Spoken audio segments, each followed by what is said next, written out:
প্রশাসন মিডিয়া দোকানদারের গরিব দুঃখীর এবার কিন্তু চাঁদা মুক্ত সমাজ বেলে করতে হবে।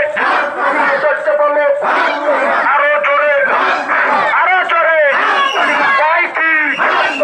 এক তালে এক সুরে সবার মুখে শোনা গেছে হাত পাকাতে ভোটটা দিব 22 তারিখে 12 তারিখ সারাদিন হাত পাকাতে ভোটটা দিন।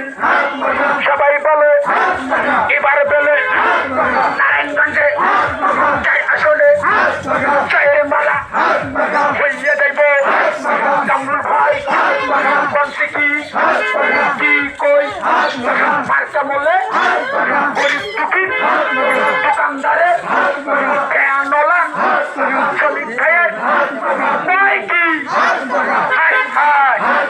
সারা বাংলায় উঠেছে। এর ভিতর নারায়ণগঞ্জে আসলে চায়ের মালা শ্রমিক ভাইয়া যাইতেছে রে কইয়া দে জোরে আরো জোরে কয় কি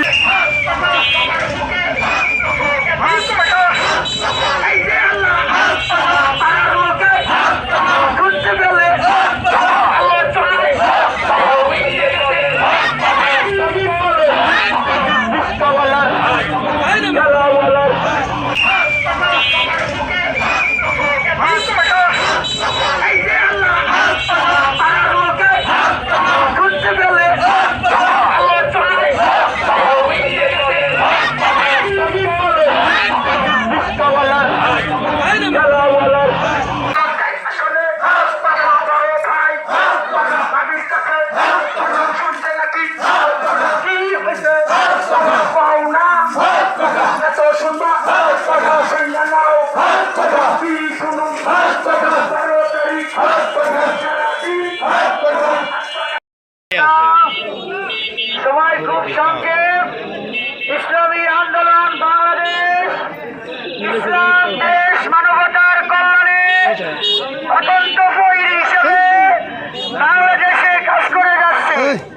আপনারা জানেন স্বাধীনতার 54 বছরে যারা এই ক্ষমতায় এসেছে তারা আঙ্গুল ফলে কলা গাছ বট গাছ হয়েছে, কথা ঠিক কিনা?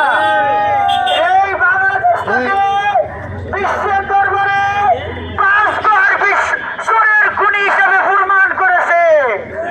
এজন্য স্বৈরাচার হাসিনাকে আমরা বিদায় করেছি। স্বৈরাচার হাসিনার আগেও যারা ক্ষমতায় ছিল তারা এই দেশের শাসন ব্যবস্থাকে কলুষিত করেছে, সন্ত্রাসী করেছে। জনগণ জানে এদের এই দেশে যারা ক্ষমতায় ছিল তারা জনগণের কল্যাণ ইসলামের শাসন বাস্তবায়ন করতে পারে না। তারা ক্ষমতায় যাওয়ার আগে মদিনার সনদের কথা বলছে, কিন্তু তারা ইসলামের নামের কথা বলে ঢুকা দিয়েছে জনগণকে। এই জন্য আমরা বলবো আমরা আর প্রতারিত হব না। এই জন্য ইসলামের পক্ষে একটাই মার্কা, হাত পাকা মার্কায় আমরা ভোট দিব। কোরআনের পক্ষে, ইসলামের পক্ষে, আল্লাহর পক্ষে, ইসলাম প্রতিষ্ঠার পক্ষে একটাই মার্কা, সেই মার্কার নাম হলো হাত পাকা। এজন্য মুসলমান হিসেবে ইমানের দাবি ইসলামের মার্কা একটাই, শরিয়া আইন, ইসলামী শরিয়া আইন আমরা পাশ করব।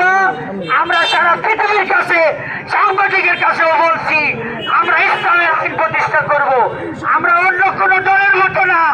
মাইশের কাছে বলবো ইসলামের কথা, সাংবাদিকের কাছে বলবো ইসলামী শরিয়া আইন চাই না। আমরা এরকম মুনাফিকি দল না, কথা ঠিক কিনা? এই জন্য আমরা স্পষ্ট ভাষায় বলতে চাই, মানুষের কাছে ভোট চাই কোরআনের শাসনের জন্য। সাংবাদিকের সামনে আমরা বলি কোরআনের শাসনের কথা।